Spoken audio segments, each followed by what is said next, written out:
إن الحمد لله نحمده ونستعينه ونستغفره ونعوذ بالله من شرور أنفسنا ومن سيئات أعمالنا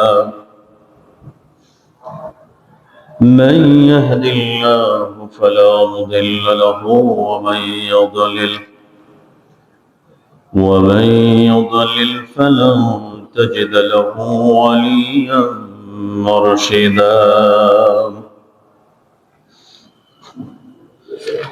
وأشهد أن لا إله إلا الله وحده لا شريك له وأشهد أن محمدا عبده ورسوله أما بعد فقد قال الله تعالى في كلامه المجيد وفي فرقانه الحميد أعوذ بالله من الشيطان الرجيم بسم الله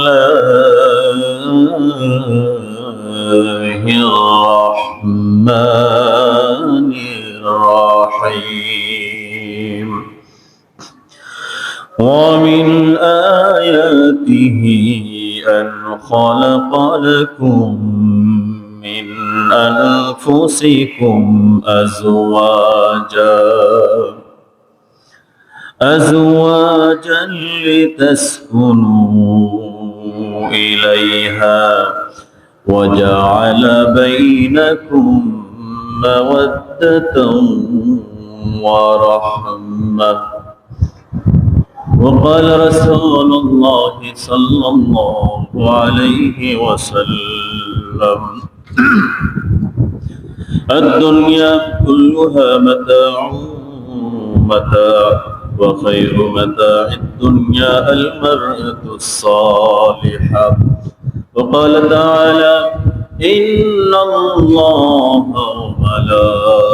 وملائكته يصلون على النبي يا أيها الذين آمنوا صلوا عليه وسلموا تسليما اللهم صل على محمد وعلى آل محمد كما صليت على إبراهيم وعلى آل إبراهيم إنك حميد مجيد اللهم بارك على محمد وعلى آل محمد كما باركت على إبراهيم وعلى آل إبراهيم إنك حميد مجيد اللهم صل وسلم عليه الحمد لله মহান আল্লাহ পাক রব্বুল আলামিনের দরবারে শুকরিয়া আদায় করছি যে মহান রব্বুল ইজ্জত ওয়াল জালাল আমাদেরকে পবিত্র সালাতুল জুমআ আদায় করার জন্য মসজিদে আসার সৌভাগ্য দান করেছেন। এটার কৃতজ্ঞতা স্বরূপ আমরা আমাদের মহামনিবের মহান আলিশান দরবারে হৃদয় অবনীত চিত্তে কালিমাতুল শুকর পড়ছি, জবান খুলে সবাই পড়ছি আলহামদুলিল্লাহ। দুরূদ ও সালাম পাঠ করছি বিশ্বনবী সাইয়্যিদুল মুরসালিন নবিয়ুনা মুহাম্মদুর রাসূলুল্লাহ সাল্লাল্লাহু আলাইহি ওয়াসাল্লামের উপর, সাহাবায়ে কেরাম ও শুহাদায়ে ইসলামের আলাইহিন আল্লাহ তাআলার কাছে কামনা করছি। সম্মানিত মুসল্লিয়ানে কেরাম, গুরুত্বপূর্ণ একটি আরবি মাস শুরু হয়েছে, রাবিউল আউয়াল। নবী মুহাম্মদ রাসূলুল্লাহ সাল্লাল্লাহু আলাইহি ওয়াসাল্লামের আগমনের মাস, নবুয়াত লাভের মাস, ইন্তেকালের মাস, অনেক কিছু সংগঠিত হয়েছিল এই রবিউল আউয়াল মাসের ভিতরেই। আল্লাহ পাক রব্বুল আলামিন এই মাসে তার পেয়ারা নবীকে দুনিয়ার বুকে মক্কার কুরাইশ বংশে জন্ম দিয়েছেন। তবে আজকে আমাদের আলোচ্য বিষয় হচ্ছে পারিবারিক জীবন, বিবাহের গুরুত্ব ও আহকাম। পারিবারিক জীবন, বিবাহের গুরুত্ব এবং বিবাহের হুকুম, এই সম্পর্কে আমরা কথা বলার চেষ্টা করবো ইনশাআল্লাহ তাআলা। বিবাহ এটা হচ্ছে, আমি আলোচনা শুরু করার পূর্বে আমি অনুরোধ করব, বারান্দায় যদি কেউ থেকে থাকে, অবশ্যই ভিতরে চলে আসবে। বারান্দায় কেউ থাকলে ভিতরে চলে আসবে। বিদ্যুৎ আসছে, ভিতরে পাকা আছে, ভিতরে বসে। আপনারা তো বাহিরে যায় বসতে পারেন, আমরা কোথায় বসবো? আমার তো এখানে বসে থাকতে হবে। সৌন্দর্য, এটা হচ্ছে সৌন্দর্য। বসেন। যে কথা বলতেছিলাম, বিবাহ হচ্ছে মানব জীবনের একটি গুরুত্বপূর্ণ অধ্যায়, যা শুধু দুই ব্যক্তির পারস্পরিক চুক্তি নয়, বরং একটি পূর্ণাঙ্গ সামাজিক, নৈতিক ও ধর্মীয় সম্পর্ক।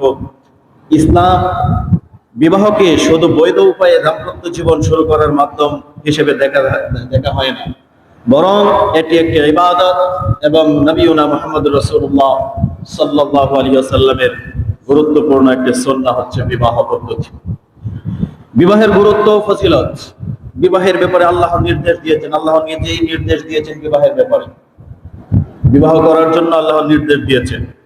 আল্লাহ পাক রব্বুল আলামিন কুরআনুল কারীমের মধ্যে ইরশাদ করেছেন, ওয়া মিন কুল্লি শাইইন খালাকনা যাওজাইনি লাআল্লাকুম তাযাক্কারুন।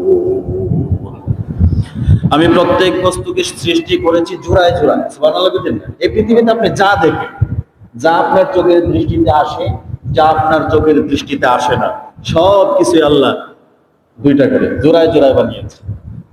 কি করে বানিয়েছেন? জোড়ায় জোড়ায়। নারী পুরুষ, স্বামী স্ত্রী, মানে প্রত্যেকটা ক্ষেত্রে আপনি যা দেখেন জোড়ায় জোড়ায়। আল্লাহ এটাই বলছেন, ওয়া মিন কুল্লি শাইইন খালাকনা যাওজাইনি লাআল্লাকুম তাযাক্কারুন। আমি প্রত্যেক বস্তুকে সৃষ্টি করেছি জোড়ায় জোড়ায়, যাতে তোমরা লাআল্লাকুম তাযাক্কারুন, যাতে করে তোমরা উপদেশ গ্রহণ করতে পারো, যাতে করে তোমরা উপলব্ধি করতে পারো, যাতে করে তোমরা বুঝতে পারো। আল্লাহ জোড়ায় জোড়ায় সৃষ্টি করেছেন এবং একে অপরের প্রতি আকর্ষণীয় করে দিয়েছেন, একের প্রতি আকর্ষণ করে দিয়েছেন। ইসলামের নারী পুরুষের মধ্যে সম্পর্ক স্থাপন, বসবাস ও জৈবিক চাহিদা পূরণের একমাত্র পন্থা হিসেবে বিবাহের প্রচলন করা হয়েছে।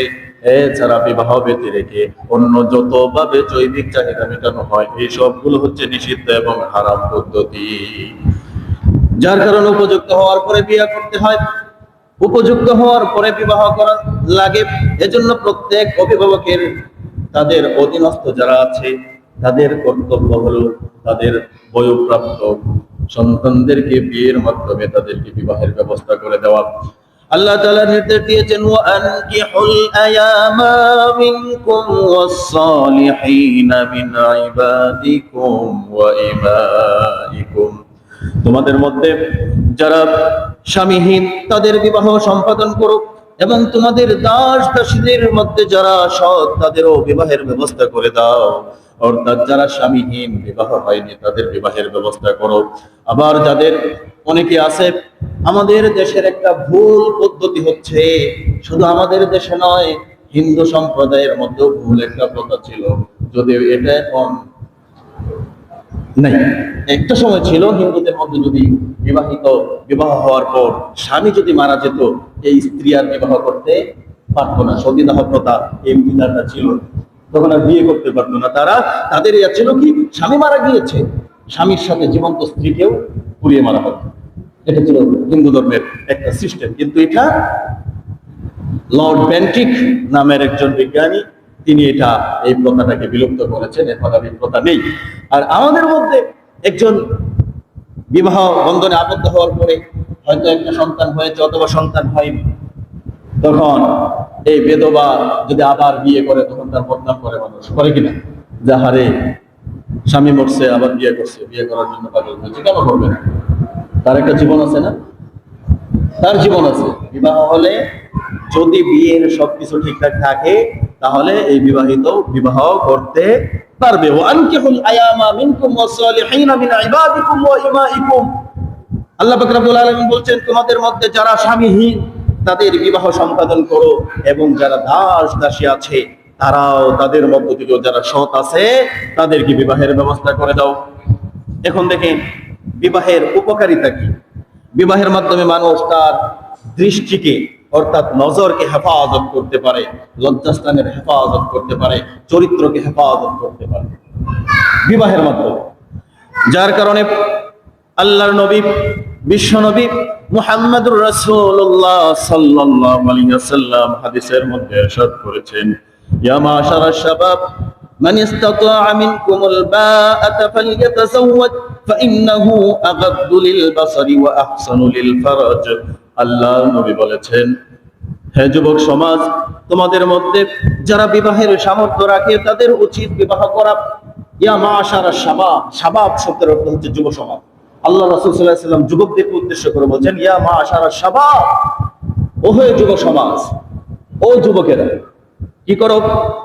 মান ইসতাতাআ মিনকুমুল বাআত ফালইয়াতাযাওয়াজ, তোমাদের মধ্যে যারা বিবাহের সামর্থ্য রাখে অর্থাৎ বিবাহ করার জন্য শারীরিক আর্থিক এই যে চাহিদাগুলো আছে, এরকম সামর্থ্য যদি থাকে এই যুবকের জন্য বিবাহের জন্য আল্লাহ রাসূল বলছেন শারীরিক সক্ষমতা থাকতে হবে।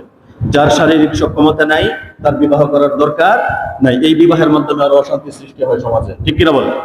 যার শারীরিক সক্ষমতা নাই তার বিবাহের মাধ্যমে আরো অশান্তি হয়, স্ত্রী তার প্রতি সন্তুষ্ট থাকে না, স্ত্রী তখন অন্যের কাছে শরণাপন্ন হয়, বিশৃঙ্খলা সৃষ্টি হয়, সংসারে অশান্তি হয়, সংসারের সুখ বিলীন হয়ে যায়। যার কারণে আল্লাহর নবী বলছেন, ইয়া মাশারাশ শাবাব মান ইসতাতাআ মিনকুমুল বাআতা ফালইয়াতাযাওয়াজ ফাইন্নাহু আগাদ্দু লিল বাসার ওয়া আহসানা লিল ফুরুজ ওয়া আহসানা লিল ফারাজ।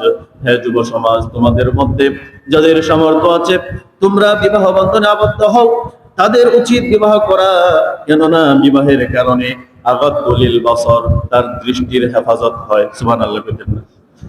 আল্লাহর নবী বলছেন আগাদ্দু লিল বাসার, বিবাহের মাধ্যমে চোখের হেফাজত হয়, দৃষ্টির হেফাজত হয়। এদিক সেদিক দৃষ্টি যায় না, কারণ তার ঘরে বৈধ একটা কিছু আছে। আর যাদের যায় ওদের চরিত্র ভালো না। সবার কি যায়? সবার নজর কি ডানে বামে যায়? কথা কয়, আমার কথা বুঝেন? বুঝেন? সবার নজর কি ডানে বামে যায়? যেগুলার যায় এগুলার চরিত্র ভালো না খারাপ? অনেক ভালো চরিত্র, খুব খারাপ চরিত্র। আল্লাহর নবী এটাই বলছেন, আগাদ্দু লিল বাসার, বিবাহ করো, বিবাহের মাধ্যমে তোমাদের দৃষ্টির হেফাজত হবে। ওয়া আহসানু লিল ফারাজ, এবং তোমাদের লজ্জাস্থানের হেফাজত হবে। এটা আল্লাহর নবী বলেছেন। কারণ বিবাহ করলে নিজের যখন বৈধ লাইসেন্স করা স্ত্রী থাকবে তখন আর এদিক সেদিক যাওয়ার প্রয়োজন নাই। চোখের হেফাজত হবে এবং লজ্জাস্থানের হেফাজত হবে। সে পাপ এবং গুনাহ থেকে বিরত থাকবে। যার কারণে বিবাহের উপকারিতা হচ্ছে এটা, যে চরিত্রের হেফাজত হবে এবং চোখের যে জেনা, সবচেয়ে বড় জেনা হচ্ছে চোখের জেনা। জিনাল আইনিন নাজরি, চোখের জেনা হচ্ছে বড় জেনা। চোখের জেনা কি? দেখা, অশ্লীল জিনিসের দিকে তাকানো, বেপরদা নারীর দিকে ইচ্ছা করে তাকানো। যার কারণে আল্লাহর নবী বলেছেন, ও আলী, তোমার যে দৃষ্টিটা যাবে, প্রথম দৃষ্টিটা হচ্ছে তোমার, আর দ্বিতীয়টা হচ্ছে শয়তানের। প্রথম দৃষ্টি তোমার, দ্বিতীয়টা শয়তানের।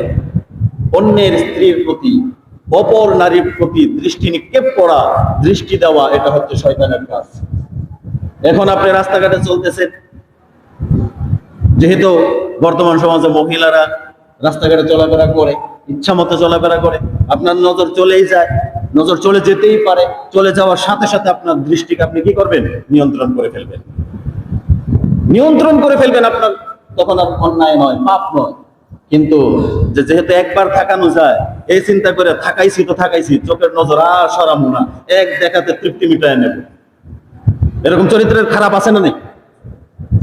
যার কারণে চোখের দৃষ্টি পড়ার সাথে সাথে আপনার দৃষ্টিকে আপনার হেফাজত করতে হবে। ও আহসানু লিল ফুরুজ, চোখের হেফাজত করতে হবে, আপনার দৃষ্টিকে আপনার নিয়ন্ত্রণে আনতে হবে, তখন আপনি গুণামুক্ত।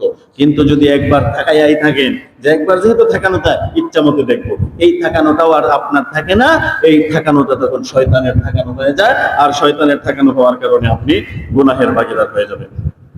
সম্মানিত মুসলিম কেরাম, আল্লাহ রাসূল সাল্লাল্লাহু আলাইহি ওয়াসাল্লাম চমৎকার করে দেখেন বললেন যে তোমাদের যাদের সামর্থ্য আছে, সক্ষমতা যাদের আছে, তোমরা বিবাহ বন্ধনে আবদ্ধ হও, বিবাহ করো। কেন বিবাহ করবে? এই বিবাহ করলে পরে তোমার চরিত্রের হেফাজত হবে, তোমার চোখের হেফাজত হবে, এই দুইটা অপরাধ থেকে তোমাকে মুক্ত করবে এই বিবাহ। আল্লাহ পাক রব্বুল আলামিন কুরআনুল কারীমে স্বামী স্ত্রীর বর্ণনা দিতে গিয়ে বলেন, হুন্না লিবাসুল লাকুম ওয়া আনতুম লিবাসুল লাহুন্না। স্ত্রীরা হচ্ছে স্বামীর পোশাক, স্বামীরা হচ্ছে স্ত্রীদের পোশাক।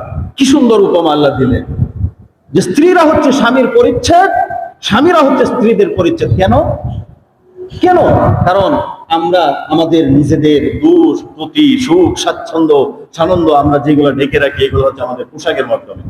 আমরা পোশাক পরিধান করি সৌন্দর্যের জন্য, আমরা পোশাক পরিধান করি আমাদের লজ্জাস্থানের হেফাজতের জন্য, আমরা চরিত্রের হেফাজতের জন্য আমরা পোশাক পরিধান করি। আল্লাহ বলেছেন হুন্না লিবাসুল লাকুম, স্ত্রীদের পোশাক হচ্ছে স্বামী, ওয়া আনতুম লিবাসুল লাহুন্না, এবং স্ত্রীদের পোশাক হচ্ছে স্বামী, স্বামীর পোশাক স্ত্রী, স্ত্রীর পোশাক স্বামী। সুবহানাল্লাহিল আযীম। আল্লাহ পাক রব্বুল আলামিন কি সুন্দর বিধান দিয়েছেন। কেন এই বিধান দিয়েছেন? বিবাহের মাধ্যমে পারস্পরিক চরিত্র ও সতীত্ব রক্ষা পাওয়া যায় বিবাহের মাধ্যমে। যার কারণে আল্লাহ বলেছেন তোমরা একে অপরের পোশাক পরিচ্ছদ, একজনের ভুল ত্রুটি, একজনের সতীত্ব, একজনের চরিত্র অপরজনের মাধ্যমে হেফাজত হয়। যার কারণে হুন্না লিবাসুল লাকুম ওয়া আনতুম লিবাসুল লাহুন্না, এই কারণে বিবাহের কোনো বিকল্প নেই, বিবাহ করতে হবে, বিবাহ করতে হবে।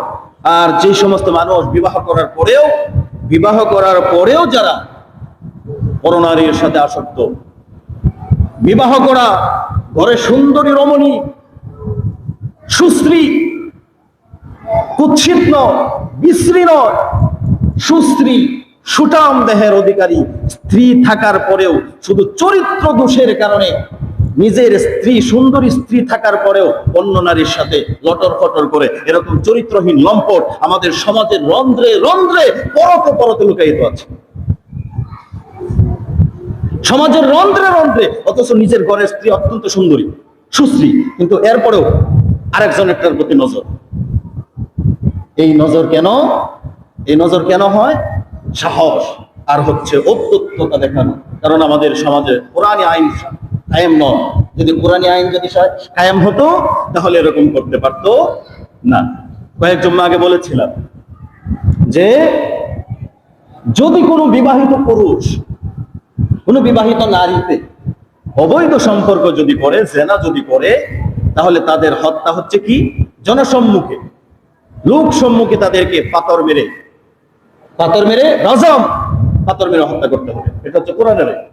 তোমার বৈধ স্ত্রী আছে, তুমি বিবাহিত, বিবাহিত হওয়ার পরেও ঘরে তোমার একটা লাইসেন্স প্রাপ্ত একটা অস্ত্র থাকার পরেও তুমি কেন অন্যটা চালালে?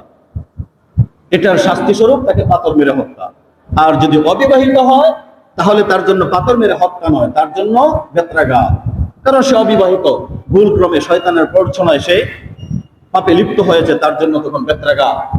কিন্তু যদি কোনো বিবাহিত পুরুষ যখন গিয়ে আবার পরনারীর সাথে আসক্ত হয়, নিজের স্ত্রী রেখে অন্য স্ত্রীর প্রতি চোখ ঘুরায়, তার চরিত্র খারাপ, তার চরিত্র ভালো নয়।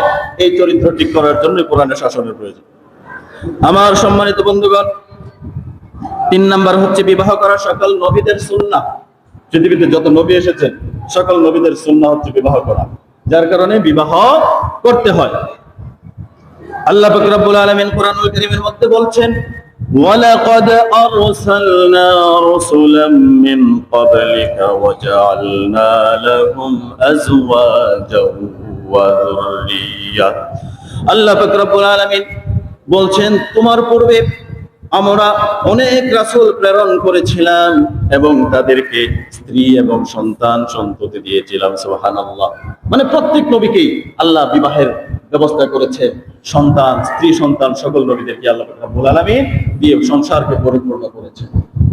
ওয়ালাকাদ আরসালনা মিন ক্বাবলিকা রাসূলাম মিন ক্বাবলিকা বিল বায়িনাত।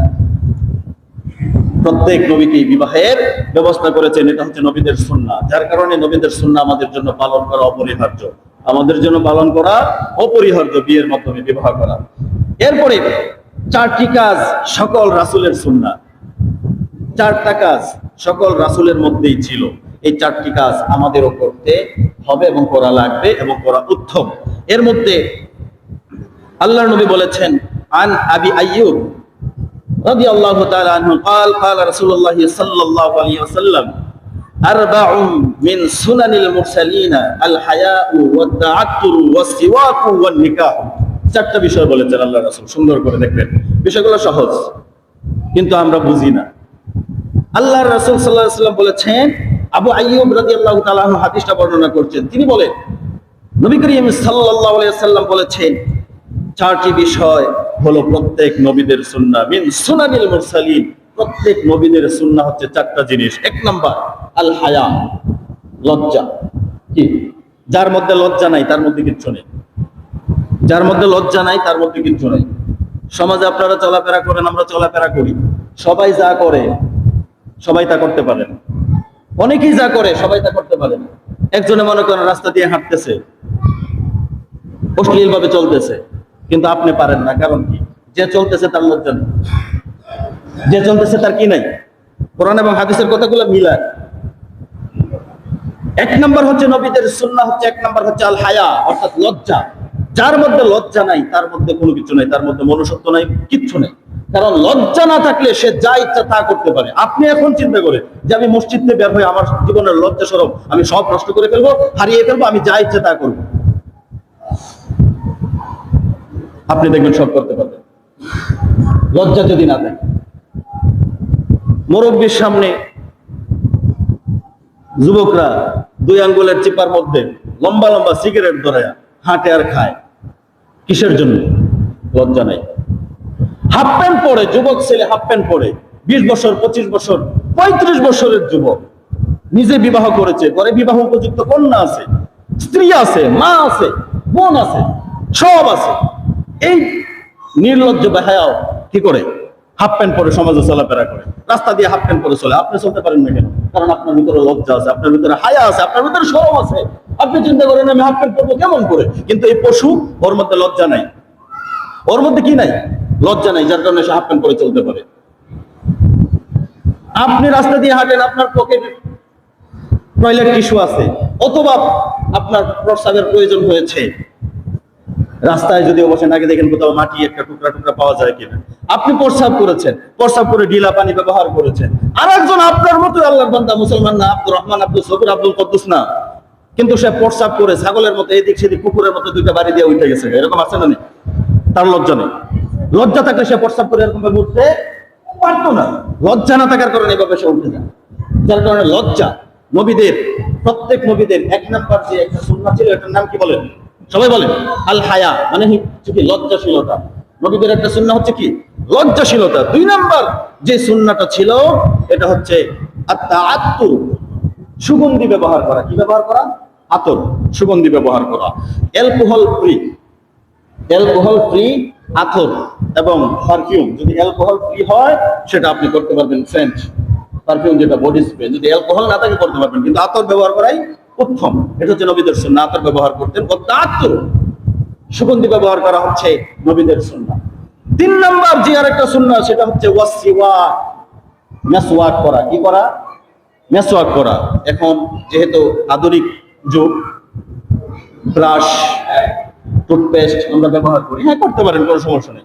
এরপরেও যদি কেউ অতিরিক্ত তাকওয়া অর্জনের জন্য এখনো যদি কেউ মেসওয়াক করে, তাহলে উত্তম জাযা সে অবশ্যই পাবে, অবশ্যই পাবে। 4 নাম্বার যেই এই জিনিসটার কথা বলা হয়েছে, ওয়ান নিকাহু, বিবাহ করা। তার মানে 4টা সুন্নাহ প্রত্যেক নবীদেরই ছিল। এর মধ্যে একটা হচ্ছে লজ্জা, হায়া। 2 নম্বরে ছিল কি আতর ব্যবহার করা, মানে সুগন্ধি ব্যবহার করা। 3 নম্বরে ছিল মেসওয়াক ব্যবহার করা। 4 নম্বরে ছিল কি বিবাহ বন্ধনে আবদ্ধ হওয়া, বিবাহ করা। এটা হচ্ছে নবীদের সুন্নাহ, যার কারণে বিবাহের কোনো বিকল্প নেই। সম্মানিত বন্ধুগণ, আল্লাহর নবী অন্য হাদিসের মধ্যে বলেছেন, ওয়াতাযাওয়াজুন নিসা ফামান রাগিবা আন সুন্নতি ফালাইসা মিন্নি। আমি নারীদেরকে বিবাহ করি। আল্লাহর নবী বলছেন, আমি নারীদেরকে বিবাহ করেছি, আমি নারীদেরকে বিবাহ করি, যার কারণে তোমরাও বিবাহ করো। তোমরা যদি সামর্থ্য থাকার পরেও, শারীরিক এবং আর্থিক সামর্থ্য ছিল, এই সব কিছু থাকার পরেও যারা বিবাহ বন্ধনে আবদ্ধ হয় না, ফালাইসা মিন্নি, সেই সমস্ত লোক আমি নবী মুহাম্মদের দলভুক্ত নয়। অর্থাৎ শারীরিক সক্ষমতা ছিল বিবাহ করার মতো, আর্থিক সক্ষমতাও ছিল, কিন্তু সে বিবাহ করেনি, সে আমার দলভুক্ত নয়। কে বলেছেন? আল্লাহ রাসূল নিজে বলেছেন যে ফালাইসা মিন্নি, সে আমার দলভুক্ত নয়। তো আল্লাহ রাসূলের দলভুক্ত যদি না হয়, তাহলে অবশ্যই বিপদ হতে পারে। 4 নাম্বার, ইসলামে সাধারণত চিরকুমার অর্থাৎ যে বৈরাগ্যবাদ আছে, দেখবেন অনেক মাজার গুলোতে আছে, অনেক ভণ্ডদের আখড়া আছে না, মনোযোগ দিয়ে শুনেন, অনেক ভণ্ডদের আখড়া গুলো আছে না, এগুলোর মধ্যে দেখবেন মাথার চুলে জট, দাড়িতে জট, দাড়ি মুছ কাটে না, মাসের পর মাস দেয়া গোসল করে না, শরীর থেকে দুর্গন্ধ বের হয়, ওরা বিবাহ করে না, ওরা মাজারে মাজারে ঘুরে, ওরা নাকি সাধু সন্ন্যাসী, এরকম আছে না? নেই? কথা বলেন, আছে? ঘোরাফেরা করে, ওরা কি করে না, গোসল কিছুই করে না, পাক পবিত্রতা নেই। অর্থাৎ তারা মনে করে তারা বৈরাগ্যবাদ, চিরকুমার। এই চিরকুমার থাকার কোন বিধান, চিরকুমার থাকার কোন পদ্ধতি ইসলামী শরীয়তে চিরকুমার থাকা যাবে না, চিরকুমার থাকার কোন পদ্ধতি নেই।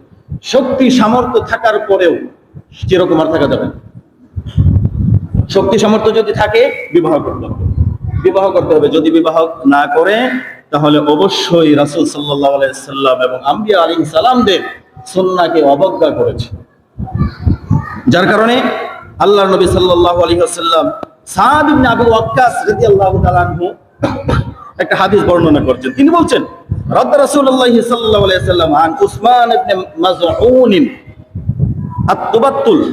তাবাত্তুলা ওয়ালাউ আযিনা লাহু লিইখতাসায়া। বলা হয়েছে রাসূল সাল্লাল্লাহু আলাইহি ওয়াসাল্লাম উসমান ইবনে মাযউনকে নিঃসঙ্গ জীবন যাপনের জন্য অনুমতি দেননি। অর্থাৎ উসমান ইবনে মাযউন আল্লাহর নবীর কাছে অনুমতি চেয়েছেন যে, আল্লাহর নবী, আমি কি একাকী বৈরাগ্য জীবনযাপন আমি করতে পারবো? আমি বৈরাগ্য ভাবে থাকতে চাই। আল্লাহর নবী তাকে অনুমতি দেন নাই। কিভাবে বলা হয়েছে? আলা উসমান ইবনে মাযউন তাবাত্তুলা ওয়ালাউ আযিনা লাহু লিআখতাসাইনা। সাদ বিন আবি ওয়াক্কাস বলছেন যে মাযউন কি বলছেন? মাযউন কি করেছেন? উসমান ইবনে মাযউন আল্লাহর নবীর কাছে অনুমতি চেয়েছেন খাসি হওয়ার জন্য। সহজ ভাষায় বললাম যে খাসি বুঝেন তো? ছাগলের মধ্যে একটা প্রকৃতি আছে না, পাঠা যেটাকে আমরা বলি। এই ছাগলটাকে যদি খাসি করা হয়, তার মধ্যে কি আর সন্তান ধারণের কোনো ক্ষমতা থাকে? কথা বলেন আরে, নাই তো। তো উসমান ইবনে মাযউন তিনি আল্লাহর কাছে আত-তাবাত্তুলা, তিনি বলেছেন যে আমি কি চিরকুমার বৈরাগ্যবাদ হতে পারবো? আল্লাহর নবী তাকে অনুমতি দেননি। সাদ বিন আবি ওয়াক্কাস বলছেন, তাকে যখন অনুমতি দেয়নি, ওয়ালাউ আযিনা লাহু লিআখতাসাইনা, আল্লাহর নবী যদি তাকে অনুমতি দিতেন, তাকে যদি সমর্থন করতেন, তাহলে কি করতাম? লিআখতাসাইনা, তখন আমরাও অনেকেই কি হয়ে যেতাম? খাসি হয়ে যেতাম। কি হয়ে যেতাম?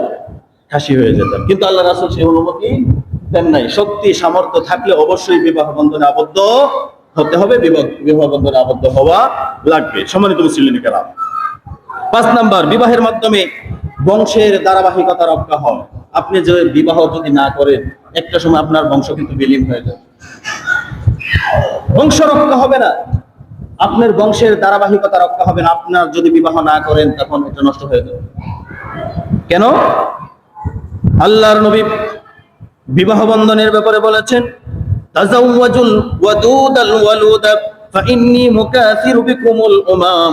তোমরা স্নেহপরায়ণ, কিন্তু আগে বলিনি, অত্যন্ত দুঃখজনক হলেও সত্য কথা। বর্তমান আমাদের দেশের স্লোগান হচ্ছে কি, দুইটি সন্তানের বেশি নয়, একটি হলে কন্যা কেড়ে পারেন না, দুটি সন্তানের বেশি নয়, একটি হলে ভালো। কথা হয়েছে না? হ্যাঁ, সন্তান দেখেন আল্লাহর নবী কি বলেছেন, তাজাওয়াজুল ওয়াদুদাল ওয়ালুদা ফাইন্নী মুকাসিরু বিকুমুল উমাম। তোমরা স্নেহ পরায়ণ, ভালোবাসা মিশ্রিত, হ্যাঁ প্রেমময়, অধিক সন্তান জন্মদানকারিণী, অধিক সন্তান জন্ম দিতে পারে এমন মেয়েকে বিবাহ করো। সুবহানাল্লাহ। আল্লাহর নবী বলেছেন যে যেই বংশে যখন মেয়ে দেখতে যাবেন তালাশ করবেন যে এই বংশে মেয়েদের সন্তান জন্ম ধারণের ক্ষমতা কতটুকু, কয়জন জন্ম দিতে পারে বা কতটুকু দিতে পারে। আল্লাহ নবী বলেছেন, কেন বলেছেন? ফাইন্নী মুকাসিরু বিকুমুল উমাম, আমি কিয়ামতের ময়দানে আমার উম্মতের আধিক্যতা নিয়ে অন্যান্য উম্মতের সাথে আমি গর্ব করব যে আমার উম্মত বেশি। সুবহানাল্লাহুল আযীম। যার কারণে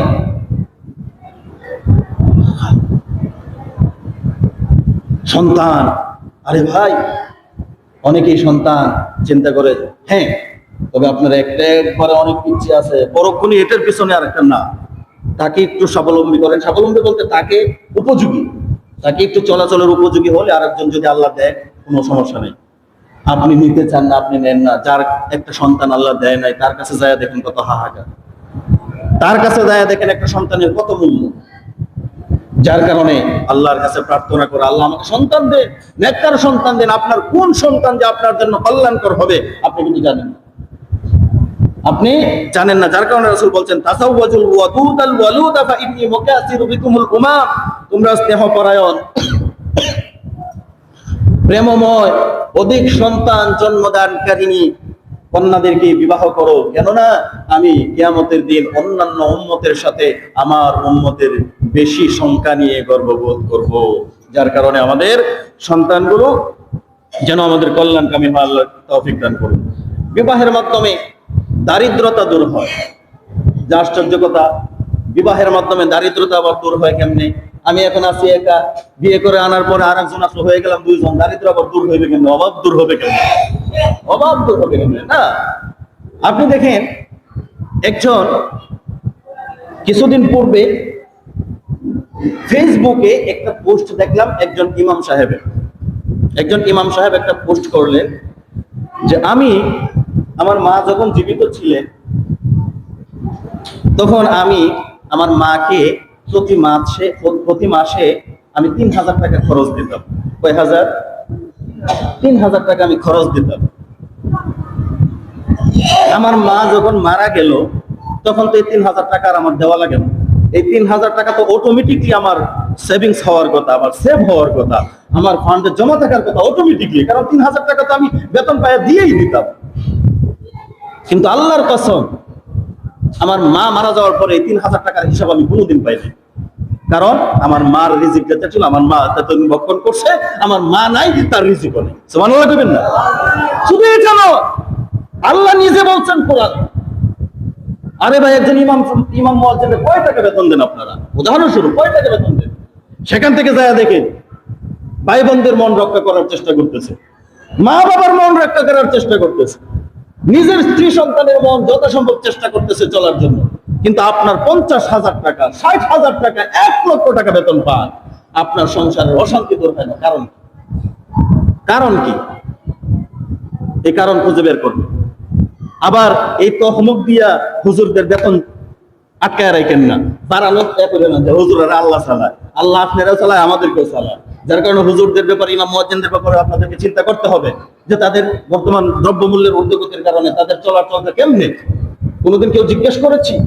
কোনোদিন কেউ জানার চেষ্টা করেছি যে আমার মসজিদের ইমাম সাহেব কেমন করে চলে, আমার মসজিদের মুয়াজ্জিন কেমন করে চলে, পরিবার পরিজনদেরকে নিয়ে আছে কেমন করে আছে? কোনোদিন জানার চেষ্টা করেছি? করি না। এটা আমাদের ব্যর্থতা, এটা আমাদের কি ব্যর্থতা স্বীকার করতে হবে। যার কারণে দেখেন বলা হয়েছে যে কি, বিবাহের মাধ্যমে দারিদ্রতা দূর হয়। আল্লাহ নিজে বলেছেন, অনেকেই দরিদ্র হয়ে যাবে এই ভয়ে, বা খাওয়াবে কি, পড়াবে কি, এই চিন্তায় বিবাহ করে না। একটা ঘটনা আছে, আল্লাহ রাসূল সাল্লাল্লাহু আলাইহি ওয়াসাল্লামের কাছে একজন সাহাবী আসলেন, এসে বললেন রাসূলুল্লাহ, আমার তো অভাব লোকে লেগেই আছে, অভাব আমার দূর হয় না। আল্লাহ পাক রব্বুল আলামিন রাসূল বললেন তুমি বিবাহ করো। সাহাবী তো আসলেন, কি ব্যাপার, আমি আসছি রাসূলের কাছে পরামর্শ নেওয়ার জন্য, আমারও ধরা দিলেন বিবাহ, গিয়ে বিবাহ করলেন। আবার আপনারা এই থিওরি গ্রহণ করেন না, কিছু কিছু থাকে নির্দিষ্ট কারো কারো জন্য খাস, আমরা অভাব তো দূর হয় না। কিছুদিন পরে বিবাহের পরে আবার আসবো, রাসূল আমার তো অভাব বাড়ছে, আবার যায় বিবাহ করো। কি করো? বিবাহ আরেকটা করো। করছে যে রাসূল আগের অবস্থায় যে আবার বিবাহ করো। 3 নাম্বার বিবাহ যখন করছে, 3 নাম্বার স্ত্রী যে আসছে আল্লাহ তার ঘরে দিয়েছে, সে হাতের কাজ জানতো এবং তার হাতের কাজের মাধ্যমে সমস্ত অভাব অনটন দূর করে আল্লাহ তার রিজিককে প্রশস্ত করে দিয়েছেন। সুবহানাল্লাহ। আল্লাহ পাক রব্বুল আলামিন বলছেন, ইয়াকুনু ফুকারা ইউগনিহিমুল্লাহু মিন ফাদলি, যদি তারা দরিদ্র হয় তবে আল্লাহ তাদের সেই অনুগ্রহে সম্পদশালী করে দেবে। সুবহানাল্লাহ। আল্লাহ বলছেন যারা বিবাহ করবে তারা যদি দরিদ্র হয়, নিজ অনুগ্রহের মাধ্যমে তাদেরকে সম্পদশালী করে দেবেন। এই সম্পদ আমরা শুধু মনে করি আর্থিক, ব্যাংকে টাকা থাকলেই মনে সম্পদশালী না। আল গিনা গিনান নফস, হাদিস আছে, আল গিনা গিনান নফস, প্রকৃত ধনী হচ্ছে যে আত্মার ধনী। কিসের ধনী? আত্মার ধনী হচ্ছে সবচেয়ে বড় ধনী। ব্যাংক ব্যালেন্স ওলা ধনী সবচেয়ে বড় ধনী না। আপনি আমি বাহ্যিকভাবে হয়তো বুঝতে পারি যে সবচেয়ে বড় ধনী না, কিন্তু আপনার আমার এই খেয়াল রাখতে হবে। 3 ব্যক্তিকে সাহায্য করেন আল্লাহ রাব্বুল আলামিনের রাসূল বলেছেন, আল্লাহ 3 ব্যক্তিকে সাহায্য করা নিজের জন্য অপরিহার্য করে নেন। আল্লাহ নিজে সাহায্য করবেন, এটা আল্লাহর জন্য অপরিহার্য করে নেন আল্লাহ নিজে। আন আবি হুরায়রা রাদিয়াল্লাহু তাআলা আনহু قال قال رسول الله صلى الله عليه وسلم قال ثلاثة حق على الله عونهم المكاتب مكاتب الذي يريد الأداء نكاح الذي يريد العفاف والمجاهد في سبيل الله। আল্লাহর নবী বলছেন 3 প্রকারের ব্যক্তির জন্য সাহায্য করা আমার আল্লাহর জন্য অপরিহার্য হয়ে যায়, অর্থাৎ আল্লাহ নিজের জন্য বাধ্যকতা করে নেন যে আমি তাদেরকে সাহায্য করব।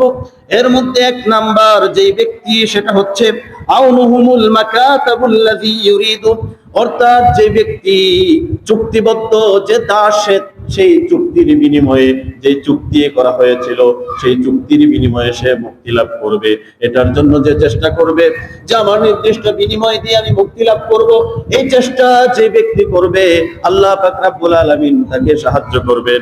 2 নাম্বার যার কথা বলা হয়েছে আল আদা আন নিকাহুল্লাযী ইউরিদুল আফাফা, যেই ব্যক্তি, যেই বিবাহিত যুবক শুধুমাত্র নিজের চরিত্রের হেফাজত এবং চোখের হেফাজত করার জন্য যে যুবক বিবাহের বন্ধনে আবদ্ধ হবে, আল্লাহ পাক রব্বুল আলামিন সেই যুবককে নিজ হাতে তাকে সাহায্য করবে।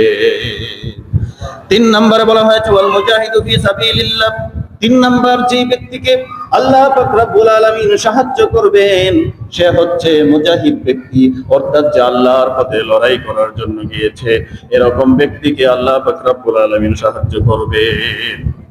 সম্মানিত মুসলিম কেরাম, এরপরে দেখেন বিবাহ হচ্ছে আত্মিক, অর্থাৎ আত্মার যে একটা প্রশান্তি, এটা আপনি বিবাহের মাধ্যমে পাবেন, অন্যটার মাধ্যমে পাবেন। কারণ আল্লাহ কোরআনে বলছেন ওয়ামিন আয়াতিহি أن خلق لكم من أنفسكم أزواجا لتسكنوا إليها وجعل بينكم مودة ورحمة। আল্লাহর নিদর্শনাবলী, অসংখ্য নিদর্শনাবলীর মধ্যে রয়েছে একটা নিদর্শন, তিনি তোমাদের জন্য তোমাদের মধ্য থেকে তোমাদের সঙ্গিনী অর্থাৎ নারীদেরকে বাছাই করেছেন, তোমার কাছ থেকেই তোমার সঙ্গিনীকে নির্ধারণ করে দিয়েছেন, সৃষ্টি করেছেন যাতে তোমরা তাদের কাছে শান্তি পাও, এবং তিনি সৃষ্টি করেছেন তোমাদের মধ্যে পরস্পরের প্রতি মাওয়াদ্দাতা ওয়া রাহমা, পরস্পরের প্রতি মায়া, মহব্বত, ভালোবাসা, দয়া সৃষ্টি করে দিয়েছেন। বুঝালে বুঝবেন, শেষ করব। দয়া, মহব্বত, ভালোবাসাটা কেন হয় দেখেন।